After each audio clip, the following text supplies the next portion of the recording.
We just put a final finishing touches on our Stittsville bathroom project and are super excited to share that with you.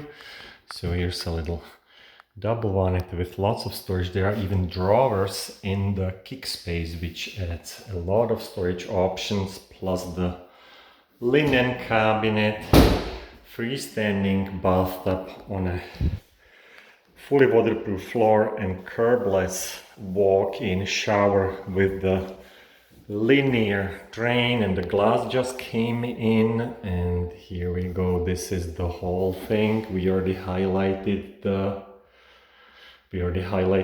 pattern on the wall with this Aria Pro vent. So this is a duct for cooling and heating. Mind you, we have a heated shower floor with the Schluter system, and this is a remote control for the bidet seat toilet. And we have a bathroom fan which has a motion and moisture sensor, so it's just a regular switch, no timer. You just push the button and the fan knows someone's here or the moisture in the air is too high, and just keep taking it out of the room. So this was super fun project. Nice 40-inch niche. We connected 2 niches together with 3 custom shelves, exact height, nice freestanding bathtub.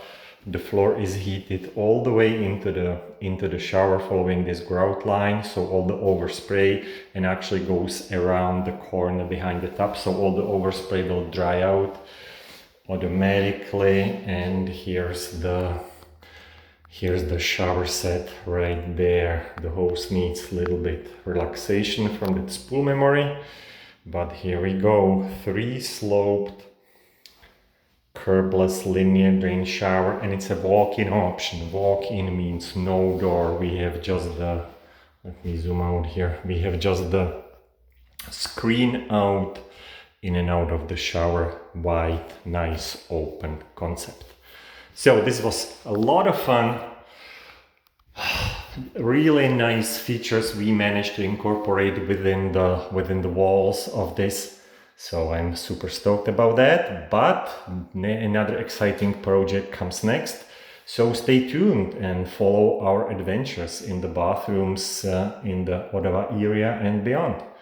Thank you for watching.